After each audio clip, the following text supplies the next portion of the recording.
Hello friends, welcome to preparation hub. मैं सौम्या आपके लिए हिस्ट्री की क्लास लेके आई हूँ और आज हम पुराण के बारे में पढ़ेंगे। तो स्टार्ट करते हैं। पुराण पुराण की भाषा संस्कृत है। लिपि इसकी ब्राह्मी है। संकलन करता इसके लोमहर्ष एवं उग्रश्रवा है। संपूर्ण पुराणों की संख्या 18 है और उप पुराणों की संख्या भी 18 है। पुराणों का अध्ययन करने वाले प्रथम मुसलमान जो हैं वो है अबू रेहान अल-बरूनी। अब इनका पूरा नाम क्या है? पूरा नाम है इनका अबू रेहान मोहम्मद इब्न हसन अहमद, ये अहमद होगा, अहमद अल-बरूनी। अब हमें पूरे गांव का नाम याद करने की ज़रूरत नहीं है, पर मैंने बस बता दिया है, तो हम इनको सिर्फ अबू रेहान अल-बरूनी बोलेंगे। Okay, it was just joke. अंग्रेजी भाषा में अनुवाद किसने किया है? अंग्रेजी भाषा में मतलब इंग्लिश में इसका पुराण का अनुवाद एफी पारगीटर ने किया है। तो इसका उस बुक का नाम है the Purana text of the dynasties of the Kali age. The Purana text of dynasties of the Kali as.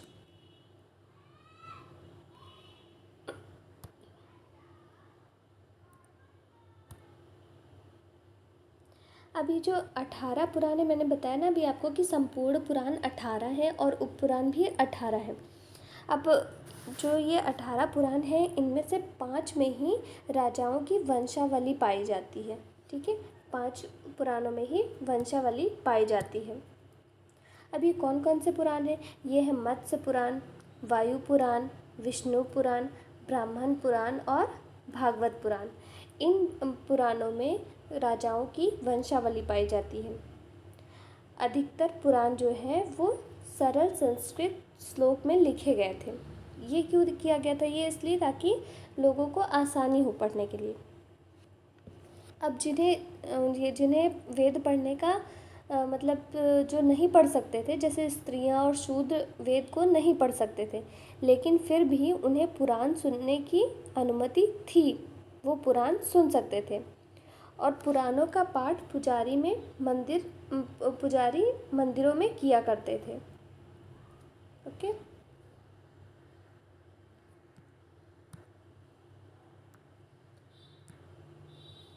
पुराण।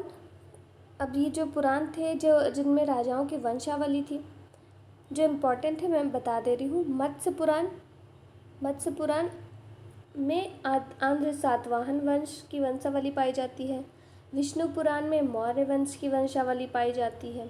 वायु पुराण में गुप्त वंश की वंशावली पाई जाती है और भागवत पुराण में शुंग वंश की वंशावली पाई जाती है।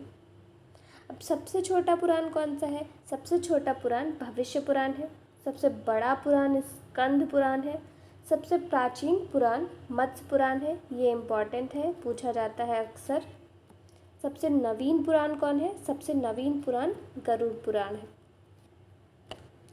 याद हो तो मैंने आपको बताया था कि वेद त्रयी किसे कहा जाता है?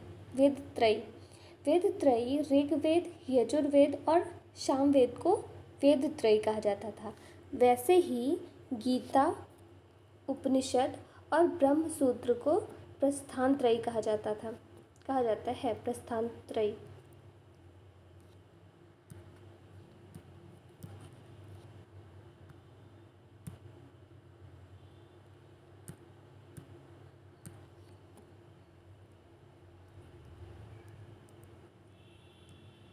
प्रस्थान त्रयी। ओके, गीता, उपनिषद और ब्रह्म सूत्र को प्रस्थान त्रयी कहा जाता है।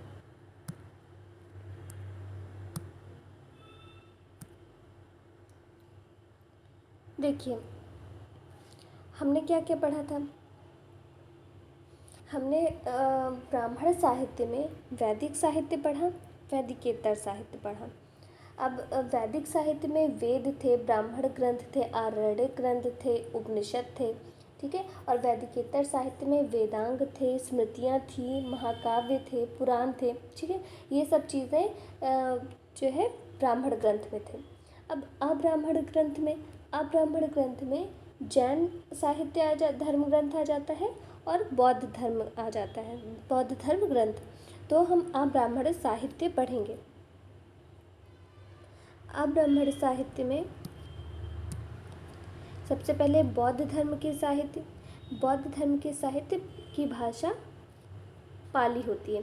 अक्सर पूछा जाता है, मैंने आपको बता दिया है कि द्वितीय भाषा मतलब कि द्वितीय भाषा को किसको महत्व देते थे, तो संस्कृत को देते थे। लेकिन जनरली क्वेश्चन जो आता है पेपर में वो यही आता है कि बौद्ध धर्म के जो साहित्य हैं उनकी भाषा क्या है, तो वो पाली है। और जैन धर्म के साहित्य की भाषा अर्धमागधी है। द्वितीय भाषा प्राकृत, अपभ्रंश और संस्कृत है, लेकिन इम्पॉर्टेंट इसमें जैन धर्म का अर्धमागधी है और बौद्ध धर्म के साहित्य का इम्पॉर्टेंट भाषा पाली है। ओके, तो अब बौद्ध साहित्य को अच्छे से पढ़ते हैं डिटेल में। बौद्ध साहित्य में जातक कथाएं बुद्ध के पूर्व जन्म की कहानियाँ वर्णित है। ठीक है, जातक कथाओं में जो महात्मा गौतम बुद्ध थे उनके पूर्व जन्म की कहानियाँ थीं। संपूर्ण जातक कथाओं की संख्या 549 है और इसका संकलन 3री सदी ईसा पूर्व में किया गया। अब बौद्ध साहित्य को पिटक कहा जाता है। बौद्ध साहित्य को पिटक कहा जाता है। अब ये पिटक 3 है और इन्हें त्रिपिटक कहा जाता है। त्रिपिटक किसे किसे कहा जाता है? सूत पिटक को, विनय पिटक को और अभिधम पिटक को। सूत पिटक के संकलनकर्ता बौद्ध भिक्षु आनंद है। विनय पिटक के संकलनकर्ता बौद्ध भिक्षु उपाली है और अभिधम पिटक के संकलनकर्ता मोगलीपुत्र तिष्य है। ठीक है, अब ये जो है इम्पॉर्टेंट है, अक्सर पूछ लिया जाता है कि सूत पिटक के संकलनकर्ता कौन है, विनय पिटक के संकलनकर्ता कौन है, अभिधम पिटक के संकलनकर्ता कौन है, तो ये इम्पॉर्टेंट है। अब त्रिपिटक की भाषा क्या है? त्रिपिटक की भाषा पाली है। मैंने बताया था आपको कि बौद्ध धर्म के साहित्य की भाषा पाली है। अब सूत पिटक में क्या है? सूत पिटक में महात्मा गौतम बुद्ध ने जो धार्मिक उपदेश दिए थे वो सब सूत पिटक में है और संघ के जो नियम थे उनका संकलन किसमें किया गया है? विनय पिटक में किया गया है। अभिधम पिटक में दार्शनिक शिक्षाओं का उल्लेख है। ठीक है, तो तीनों चीज़ें हैं। तीनों चीज़ों में क्या क्या है? सूत पिटक में धार्मिक उपदेश दिए हैं जो बुद्ध ने, वो सब है, और विनय पिटक में संघ के नियमों का उल्लेख है और अभिधम पिटक का दार्शनिक शिक्षाओं का उल्लेख है।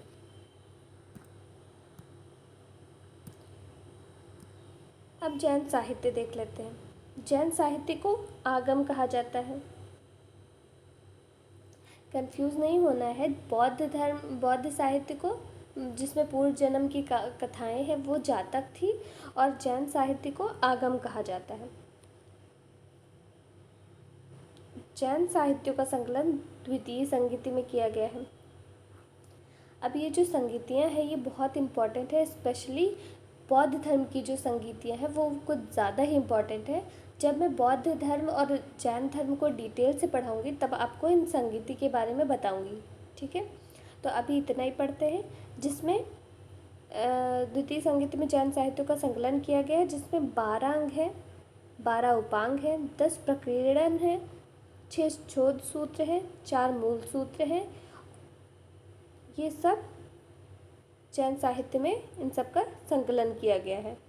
अब ये जो 12 अंग हैं इसमें भगवती सूत्र है और इस भगवती सूत्र में ही 16 महान जनपदों की सूचियों का उल्लेख है। ठीक है, 16 महाजनपदों की सूचियाँ जो है वो मिलती हैं 12 अंक में बस भगवती सूत्र में। तो ये इम्पॉर्टेंट है, किसमें मिलती है? भगवती सूत्र में।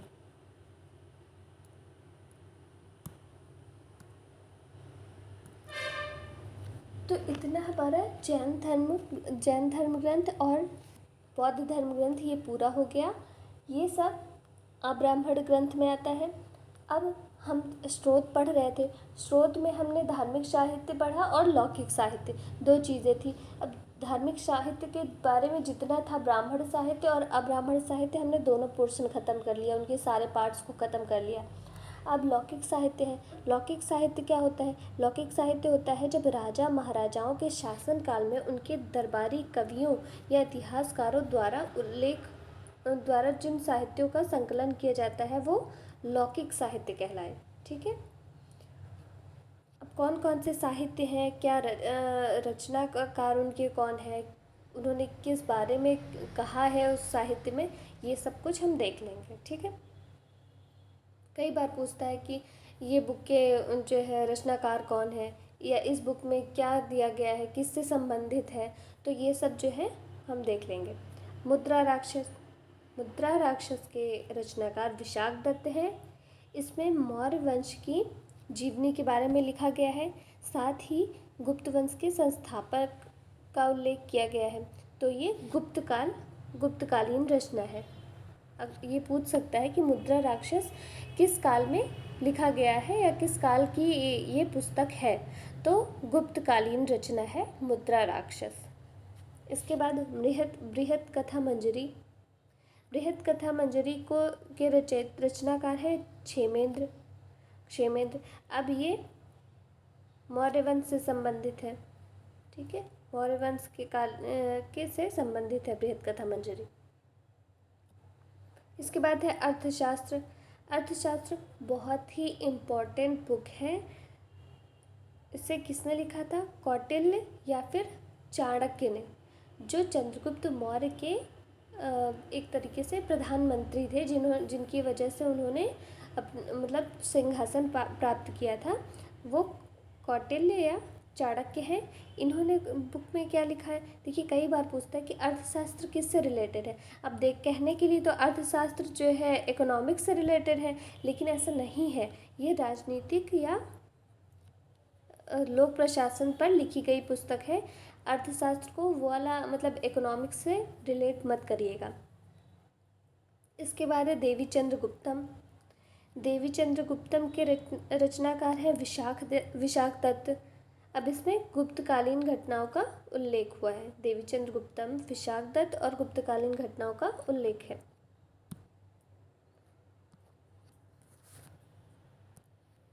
आगे मालविकाग्निमित्रम। इसके रचनाकार हैं कालिदास। कालिदास तो बहुत ही मशहूर है, कौन नहीं जानता इनको। इसमें किस चीज़ का उल्लेख है? इसमें मालविका और अग्निमित्र के प्रेम संबंधों के बारे में वर्णन किया गया है। इसके बाद है रघुवंश काव्यम। ये भी कालिदास जी ने लिखा है। अब इसमें क्या है? इसमें समुद्रगुप्त के दिग्गजों का उल्लेख है। ठीक है। इसमें समुद्रगुप्त को भारत का नेपोलियन भी कहा जाता है। ठीक है। तो समुद्रगुप्त के दिग्गजों का उल्लेख रघुवंश काव्यम में है, और इसके रचनाकार कौन है? कालिदास है। इसके बाद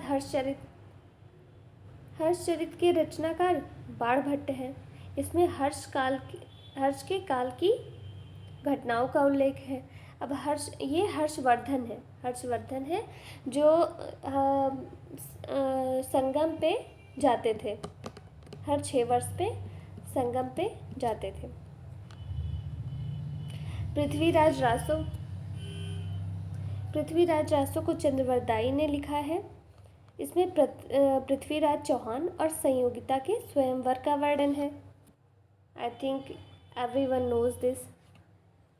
इसके बाद पृथ्वीराज विजय के रचनाकार हैं जयानक जो है वो क्या लिखे हैं? पृथ्वीराज चौहान के काल की घटनाओं का वर्णन किए हैं। अब ये दो चीज़ें हैं, इनमें कंफ्यूज नहीं होना है। रासो किसने लिखा है? चंद्रवरदाई ने। विजय किसने लिखा है? जयानक ने। पृथ्वीराज रासो में इनके स्वयंवर की घटना का वर्णन किया गया है, जबकि विजय में इनके पृथ्वीराज चौहान के काल की घटनाओं का वर्णन किया गया है। ठीक है। नाम से ही मतलब समझ में आ जा रहा है कि इसमें क्या है। रास तरंगड़ी बहुत इम्पॉर्टेंट बुक है, इट्स वेरी इम्पॉर्टेंट। रास तरंगड़ी के लेखक कौन है? रचनाकार कौन है, वो है कल्हड़। कल्हड़। और ये किस पर आधारित बुक है, ये कश्मीर के इतिहास का वर्णन है। इसमें कई बार ये क्वेश्चन पूछता है, इट इज़ वेरी इम्पॉर्टेंट। राज तरंगड़ी के रचनाकार कल्हड़ हैं और इसमें कश्मीर की इतिहास का वर्णन है। इसके बाद है चचनामा। चचनामा को अली अहमद ने लिखा है। इसमें है अरबों के सिंध विजय का वृत्तांत है। ठीक है। अब ये राज तरंगिणी है क्या?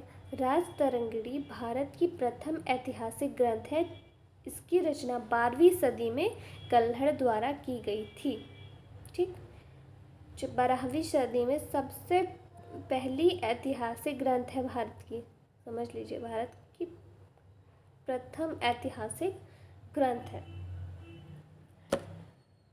तो आज हमारा ये पूरा स्रोत जो है, स्रोत में जो साहित्यिक स्रोत है वो स्रोत हमारा ख़त्म होता है। इसके बाद पूरा तात्विक स्रोत होगा और फिर उसके बाद विदेशी यात्रियों का विवरण होगा। तो ये सब ख़त्म करके फिर हम स्टार्ट करेंगे प्रागैतिहासिक से, फिर आद्य ऐतिहासिक से, फिर वैदिक साहित्य, वैदिक काल के बारे में पढ़ेंगे। तो पूरा अच्छे से समझ में आ रहा है। तो आज के लिए बस इतना ही। सो प्लीज़ गाइस, वीडियो को लाइक करिए, चैनल को सब्सक्राइब करिए और जितना हो सके उतना शेयर करिए। तो आज के लिए बस इतना ही। Thank you.